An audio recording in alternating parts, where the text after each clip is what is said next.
Never stop reading Bible. All right, today we're jumping into the final game-changing chapters of the book of Genesis. And this isn't just about wrapping things up, it's a really dramatic transition, a passing of the torch that sets the stage for pretty much everything that comes next. And really, it all boils down to this one big question. How does the personal, intimate story of a single family expand into the origin story of an entire nation? Well, the answer is packed into these last 3 chapters, and it is a fascinating tale of legacy, prophecy, and incredible faith. So our story kicks off with Jacob, who's the last of the great patriarchs. I want you to picture this. He's in Egypt, he's on his deathbed, and his family is gathered all around him. But this is so much more than a sad farewell. This is the moment a legacy is passed on that will literally shape history. And you have to feel the weight of this moment. I mean, the entire era of the patriarchs. We're talking Abraham, Isaac, and Jacob. The very foundation of this whole story is officially coming to an end. A brand new chapter is about to be written. So, how does this massive shift actually begin? Well, we see the very first step in chapter 48. From his deathbed, Jacob makes this incredibly powerful move that's going to completely redefine his family and, by extension, the future nation. He calls for his son Joseph and Joseph's 2 sons, Manasseh and Ephraim. And what he does next is, honestly, completely unexpected. But it's absolutely crucial for everything that's about to happen. Jacob formally adopts his own grandsons. Yep, you heard that right. He basically declares that Manasseh and Ephraim aren't just Joseph's sons anymore. From now on, they are his sons, on the exact same level as Reuben, Simeon, and all the others.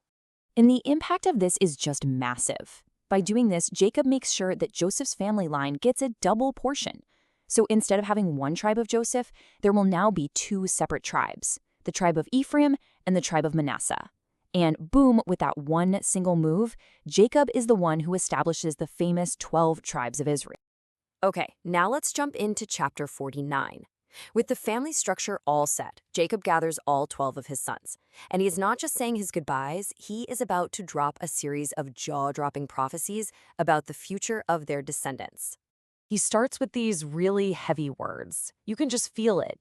This isn't just some fatherly advice. This is a divine look into the future, a glimpse into the destiny of the people who will come from each and every one of his sons. And these prophecies are so detailed, it's incredible. They're mapping out this really complex future. They've got blessings and curses. They reveal the unique character that each tribe is going to have, and they outline God's overarching plan for this new community of Israel. It's like a blueprint for the nation before it even really exists. After speaking destiny over his sons, Jacob has one last thing to ask. He insists, "Do not bury me in Egypt." You know, the land where they were comfortable? He says, "Bury me in Canaan," the land God promised them. What a profound statement of faith in a future he knew he wouldn't live to see. And that leads us right into the final chapter of Genesis, chapter 50. It's a chapter that's all about endings and new beginnings, and it all centers on the deaths of both Jacob and his son Joseph.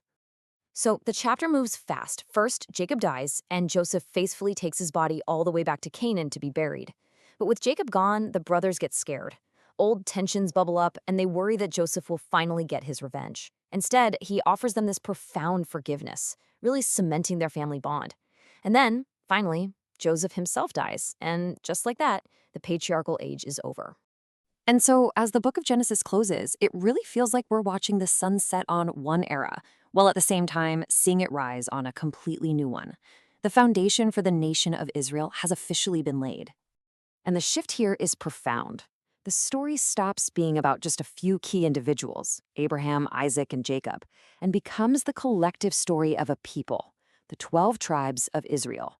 The focus widens from a single family to an entire national community. And think about this. Joseph's final words are just like his father's.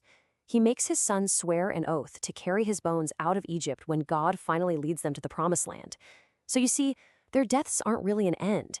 They're like an arrow pointing forward, a powerful act of faith that connects the story of Genesis to the epic story of the Exodus.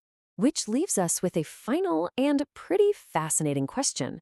The patriarchs, these towering figures who guided the family through direct revelation from God, are now gone. So what or who is going to guide this new community as they step into their future as a nation? Well, that is a question the book of Exodus is going to answer. This explainer was based on material from the Center Studio. Thanks for joining us.